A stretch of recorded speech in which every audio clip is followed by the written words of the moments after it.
Kalp cerrahi bölümündeki hocalarımız, arkadaşlarımız şeker hastalığı nedeniyle veya değişik nedenlerle damarlarında bazı sorunlar olup değişik organlarında işte kesilmek zorunda olan, değişik problemler olan, organlarını kaybetmekle karşı karşıya kalan hastalarımıza ilişkin çok önemli tedavi yöntemini uygulamaya başladılar ve çok da güzel sonuçlar aldığını ifade ettiler. Bunlardan bir tanesi özellikle kök hücreyle ilgili tedavi yöntemiydi. Bunu kullanıyorlar ve çok da başarılı. Teknik konuda kendileri bilgi verecekler. Ancak ben şunu da söylemek istiyorum. Özellikle artık hastanemizde açık kalp ameliyatları ve daha büyük ihtiyaç olan çocuklara yönelik açık kalp ameliyatları yapılmaya başlandı. Ve bu alanda da özellikle hastanemiz artık değil ki bölgemizden biraz önce de ziyaret ettiğimiz hastalarımız Eskişehir'den bu tarafa doğru hastanemize yöneliyorlar. İnşallah bundan sonra bu çalışmalarımız, gayretlerimiz gerek idareci arkadaşlarımızla ve gerekse öğretim üyesi arkadaşlarımızla beraber bir ahenk içerisinde devam edecek ve hastanemizi bölgemizde hatta ülkemizde en ön plana doğru taşımaya devam edeceğiz. Bölgemizdeki insanlarımız artık batıya yönelmeyecekler. Bizim hastanemizde hemen hemen bütün tedavilerini inşallah almak suretiyle dışarıya gitmek durumunda kalmayacaklar.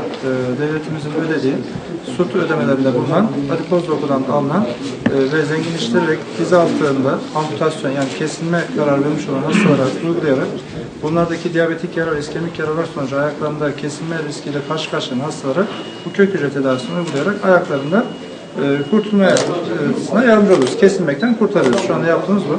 Bugüne kadar uyguladığımız yaklaşık 15 kadar hastadan şu anda amputasyon olan kesilen hastamız yok. Tedavimiz gayet başarılı gidiyor. Aynı zamanda hem bölge dışından da hastalarımıza hizmet verdiğimizi biz çeşitli hastalarla duyurduk. Bu hastalara müracaat eden hastalarımıza, kliniğimizde de şu anda yapmakta olan hastalarımıza da uygulamalara başladık. İnşallah bunun önünü kesmeye çalışacağız. %90 oranında kesmeye çalışıyoruz. Biraz önce bahsedildiği gibi bu gangrenli olmuş dokuların yeniden onarılması için kök hücre dediğimiz tedavileri arkadaşlar resimlerinde gördüğünüz uygulamaya başladılar.